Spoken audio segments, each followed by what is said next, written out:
Hi, I'm Phil Ranta, the host of NFT Stories podcast. Every week we tell another story from this multi-billion-dollar market alongside the artists, collectors, companies, and entrepreneurs that are making it all happen.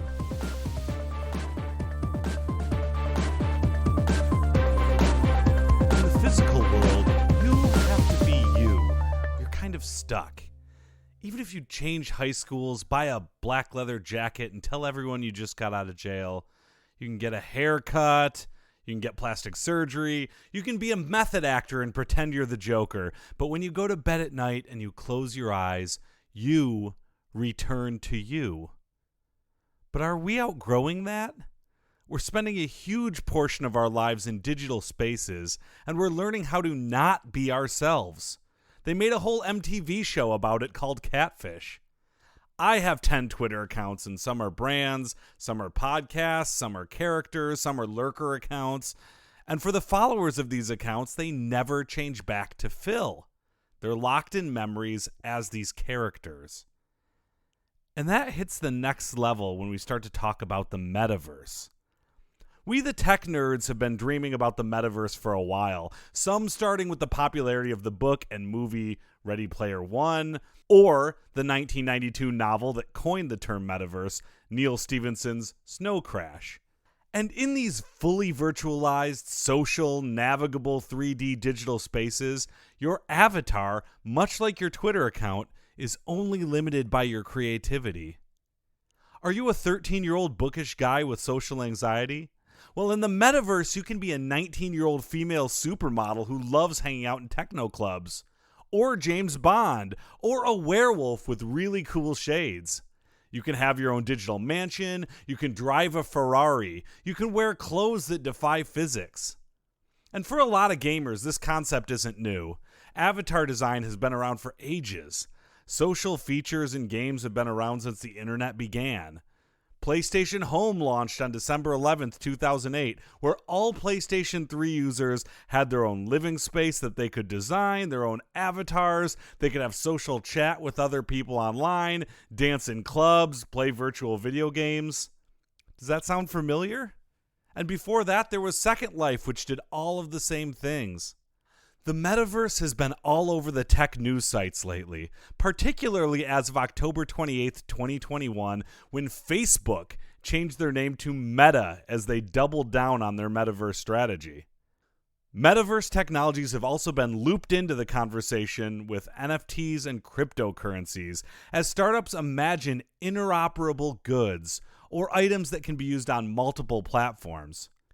It's a series of new worlds with new economies, new rules, and new rulers. I wanted to crack this space, so I reached out to Nancy Beaton, SVP of Strategy and Blockchain at Toghether Labs and SVP of Strategy and Marketing at MetaJuice. She does it all in the Metaverse, building a Metaverse called IMVU, managing digital currencies like VCOIN, and blockchain strategies for digital fashion and other indicators of digital identity. But I'll let her explain this wild new market in her own words.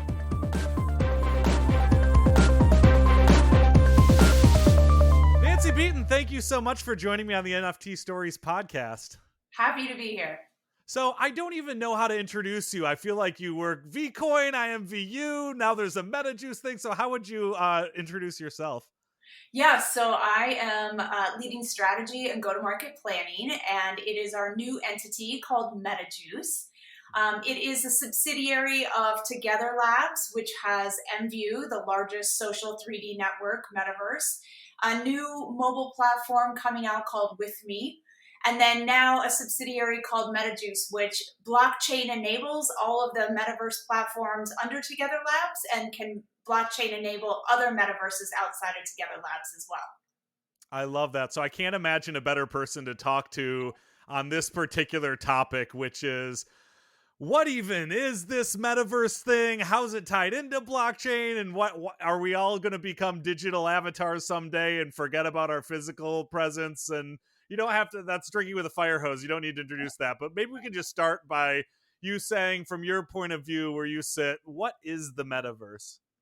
Yeah, we believe the metaverse is a series of seamlessly connected virtual experiences and worlds that is equally or even more immersive than real life. You can be whomever you want to be, you can go wherever you want to go.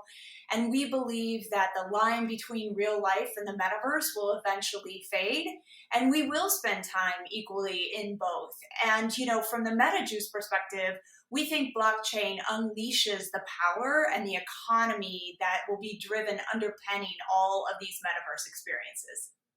I love that. And one thing that you said is you can be who you want to be, which feeds into this idea of in any metaverse, kind of Ready Player One style.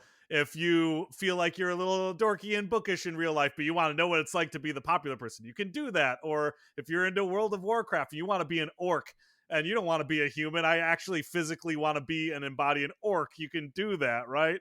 That's But right. also, as part of being this platform, that generates kind of a lot of economic opportunities. So where do creators fit here? Where do platforms fit in here? I'd love to know what this new economy would look like. Yeah, so I think a couple of things. The MVU platform, the With Me platform, Together Labs as a whole is all entirely UGC. So our creators, we call them our producers, which are service providers on the platform, are at the heart and soul of creating the experiences that the community wants. And what we're doing is we believe blockchain and cryptocurrencies can unlock what is today a constrained metaverse. You're paid on the platform, you might have game credits on the platform, your username is tied to that platform. And so we believe that through true ownership, through digital currencies, through digital identity, you can have a full experience on that platform. You can play, you can create, you can earn, and eventually, with those earnings, you will have an ability to help shape the future of the metaverse. So we believe that creators, producers, providers, players are at the core of the community of what will build what is the next metaverse. Yeah, and it always strikes me as funny when I hear metaverse experts talking about how economies will work, how people will work, because it feels so much like real life, right? Like in real life, you can go out and kind of define yourself, and you can buy clothes, and you can, how where do you live, and how do you, all of this stuff is just kind of redetermined and through the filter of whatever the metaverse technology is.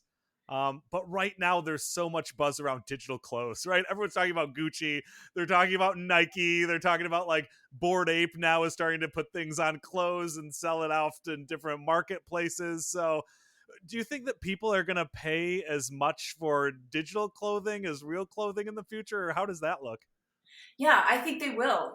We have already seen that people are buying branded clothing, whether it's Karl Lagerfeld. If you go to the dematerialized marketplace that they have, people are buying these one of a kind, these limited edition run clothing items. So whether it's a branded shirt, cool shoes, boots, things that have effects.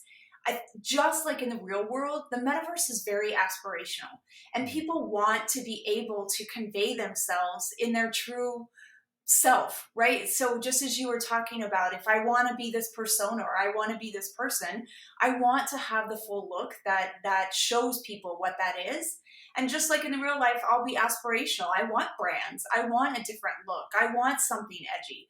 And so, we are working with a lot of fashion houses and a lot of designers now to bring branded NFTs onto our platform, and we will eventually have a full NFT store built into our metaverse where people can create and mint limited edition, one of a kind, have a full resale market. So, again, really empowering those creators and those buyers to be able to participate in that economy.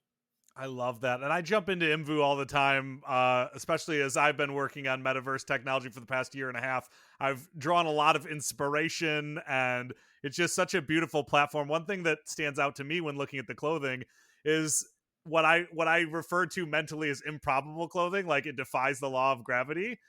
To me, that's what stands out. In a way, this is kind of feeding into that idea of you can be whatever you want to be. You're not even tethered by the idea of like, can I hold it all in, or is it like it's like you can literally defy gravity through this new type of clothing? Do you think that that's a big part of this, is like you can not only be what you want to be, but in a fully digital world you can like defy gravity, defy the laws of physics, fly, do whatever? You can. And, I think that traditional designers, traditional fashion houses might start with their current looks. But I think when they get into the community of a metaverse, they'll see that those creators understand the pulse of that metaverse. Mhm. And we have a lot of creators, they might create a special animal to go with you, or a special animal purse, or a different type of outlet or outfit that changes the persona you have in that metaverse. So I think once you get into these communities, you'll see what they're looking for. And it's not going to be a traditional jean jacket or a Mhm. traditional skirt. These guys are looking to really convey their personality. And it's going to be, maybe a rainbow. It's going to be a large, jacket. It's going to be their own llama next to them. So there's going to be all kinds of things that you can do in the metaverse that you can't do in real life. Yeah, I love that. And, I've been looking at Minecraft for a lot of years, and they've got the durables and they've got the Yep. expendables. You can get like the dog that follows you around, that's a durable, and then you can buy a potion and that's an expendable. It sounds like this is very similar in this world. There's things where it's like, I'm buying the clothes and then I will always have it in my closet. And there's also kind of the things where it's like temporary boosts or access to an event.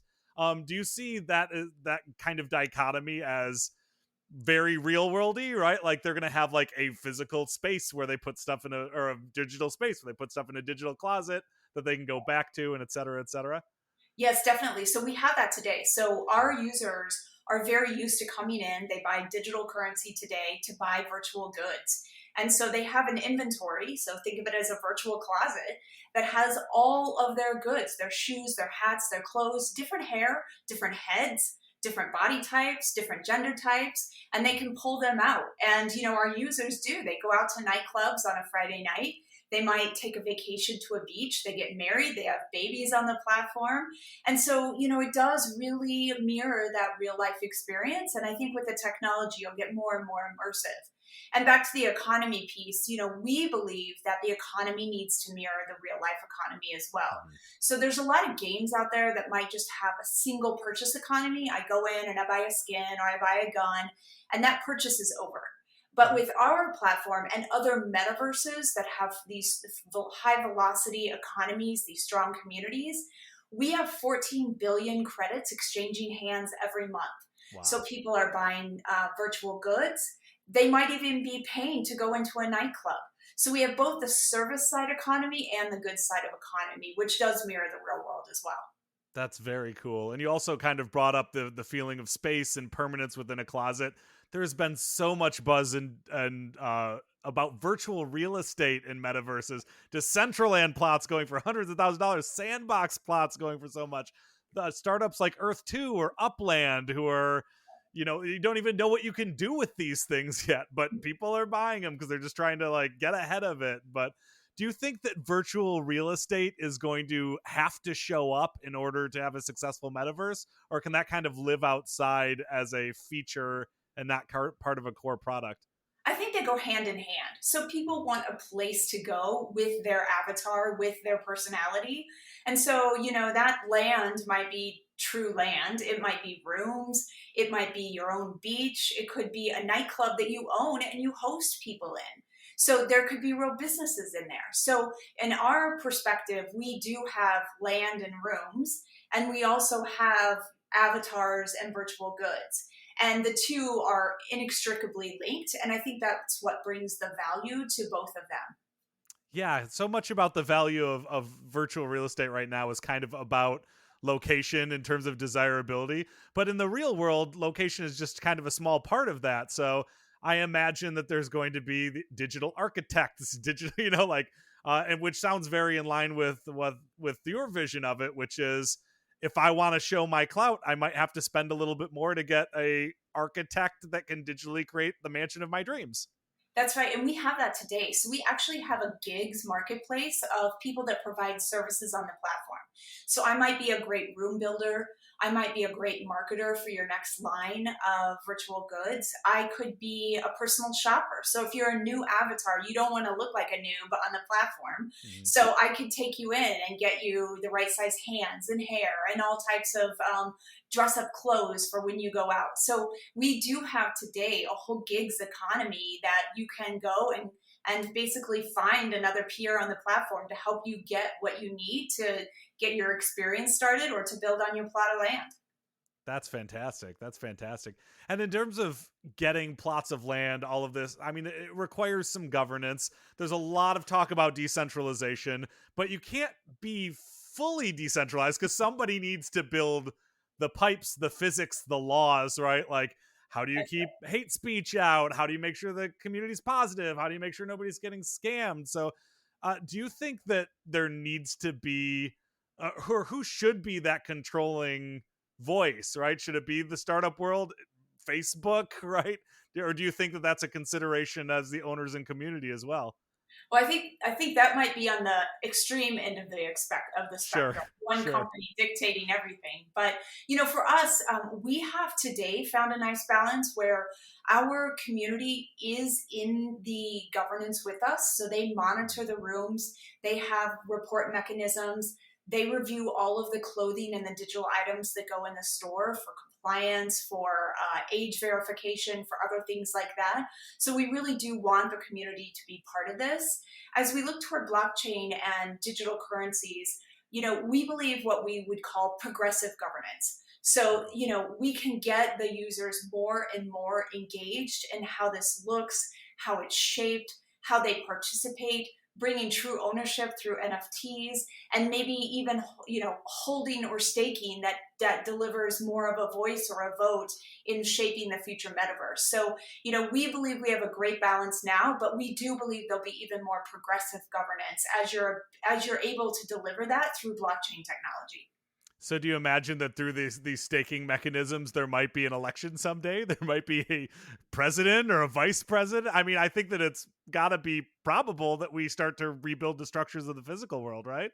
Maybe if that's what your community wants, or your community may not like that type of governance. Sure. So, your community might just want a full democracy where they're all, doing their own thing in their own nightclubs in their own lands. So, Sure. I think they'll sort of shape that out of what works and what doesn't in different places. And there could be different plots and different worlds, and they'll attract different folks.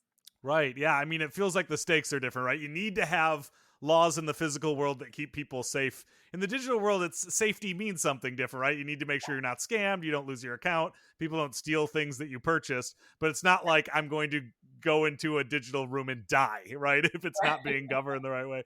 So it's interesting in a lot of ways. I feel like Discord kind of started building the rules of the metaverse before it even, because like there's the admins, there's the moderators, there's a That's lot right. of self-policing happening, but also if you build the right community, then it's built the right way. Is there places where you seek inspiration in terms of this for your projects? Yeah, I think so. I feel like first and foremost, we turn to our own community. So Mhm. we do a lot of work with beta testers, with groups of users or groups of creators, groups of producers, and we talk to them about what they want, how we should think about this as we go forward. So, first and foremost, we talk to our users. I think other analogies like a Discord is a good one, right? I mean, somebody set that up. Somebody created, a path for people to get there. Somebody created sort of the initial community rules and the FAQs and, the product that's offered in those Discord channels. But, it progressively does get turned over. We have Discord for our VCOIN product, which is really all about our producers, those that provide services on the platform. And slowly but surely, as we've brought more of them into the fold and they understand it, they're moderating. They're Mhm. helping with the Q&A. They're helping other people get started on the platform, and they're helping to promote. So I think that's a great example of how you can, set something up, be there technically to support it, and maybe even with some key functions. But then the community really does take a lot of that ownership and pride in keeping it going and keeping it going in a safe and fun environment. Absolutely. Yeah. And there's, there's a lot of times cryptocurrency and metaverses are spoken about in the same breath, right? So the idea that anyone can be a user and then be a moderator, or kind of the Discordian thing of way of doing it, or the or metaverse way of upgrading. It's so funny though that these are both kind of ideas of decentralization and bottoms up economies, but it feels like you almost never hear one without the other. Do you think that there needs to be cryptocurrency for a metaverse to really thrive, and there needs to be metaverses for a cryptocurrency to have some sort of way to spend in a digital way that makes sense to people? Do they need each other? I think they're inextricably linked. And I think that if you plan to have one without the other, I don't know if you have the best path forward. Because if you look at a metaverse today, it is constrained and it is locked. And you need the blockchain technology to open that up, to get a digital currency that's easily transferable, not only between users on your platform, but when they leave the platform. And these metaverses are global in nature. And so the idea that you could have a digital currency or a digital asset that they could use on the platform and then seamlessly move to another metaverse or seamlessly exchange off the platform, that helps unlock what we see today. And it gives the users more ability to earn. And importantly, it gives them more control over those earnings. And we know that's what people want. So the blockchain technology, whether it's in digital currency or true ownership in NFTs or potentially the governance that we talked about, really does help unlock the constraints of the current metaverse. And we believe that is the path forward to create this kind of seamless virtual world where everybody can create and earn and shape its future. Yeah, no, I could not agree more. And there's a lot of structures that are built in the real world that are not optimized for digital worlds. Like, how do you cover currency exchanges and taxes? And, like, a lot of cryptocurrency allows you, the same for NFTs, it allows you to have, let's say, real-time shipping because it's a digital good, right? It gives a shared language across borders of what a value of a thing is, right? That's right. But also there's the other side of the coin of that, which is when you talk to people in terms of mass adoption, right? There's 8% of the world that's done cryptocurrency, NFTs, blah, blah, blah. 92% don't. And when you talk a lot to the 92%, a lot of people say, like my mom does, too confusing. I don't understand jargon. Right? Like, which is what they said about Facebook, in fairness, in 2006. And now they're all on Facebook, right? So it's always grain of salty with it. But like, do you think that audiences have to catch up to what's going on, or do you think that platforms have to slow down or make it easier in order for mass adoption to really start picking up? Yeah, so I think there's a couple of things in there. I think first and foremost, folks that play games and folks in the metaverse are used to buying digital currencies and digital goods. Mm-hmm. They do it every day, millions and billions of dollars in buying virtual goods, guns, skins, rooms, credits, game credits, gems, diamonds, rubies. So it is not an unfamiliar or unnatural practice for people that are in this space. Mm-hmm. I think the difference is, how do you make it as seamless to do that with crypto and NFTs as you have with game credits and gems and jewels and other virtual goods? And so that is where I think we can really move people over to using NFTs and digital currencies. So for instance, we have VCOIN crypto on our platform, and you don't have to create a complicated crypto wallet to get VCOIN or create a MetaMask wallet. You take your credit card and you buy VCOIN just like you buy a game credit today. You have a wallet, you can gift it and exchange it with other peers on the platform like you do credits today. The biggest difference is the more VCOIN I earn, the more I can take it off the platform and turn it into cash. I can't do that with credits today. So there's a lot that we can do with the user experience because these folks are used to buying these things. It's just a matter of making the experience of around cryptocurrencies and blockchain just as easy as we made it around locked credits and locked clothes and locked guns on, games and metaverses today. So I think that is a key component of it. I would also say, we already know that 25% of Gen Z makes money online. And I feel like that audience is expecting to be able to do the same in the metaverse.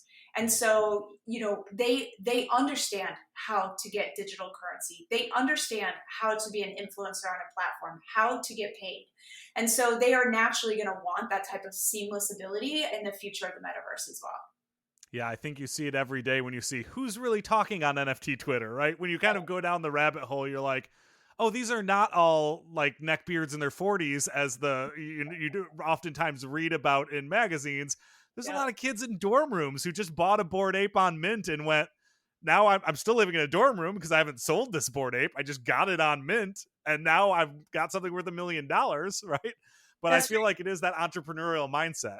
That's right. I read a 12-year-old had just made almost $500,000 minting their own NFTs.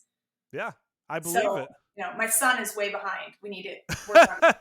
There you go. That's a new level of pressure. Instead of getting your kids into gymnastics or something to go into the Olympics, it's like, get into digital design school. The one thing that back in my generation, if you said to your parents they'd have a heart attack, now there's like now you're a clothing designer if you're in an art school for digital design, which is very cool.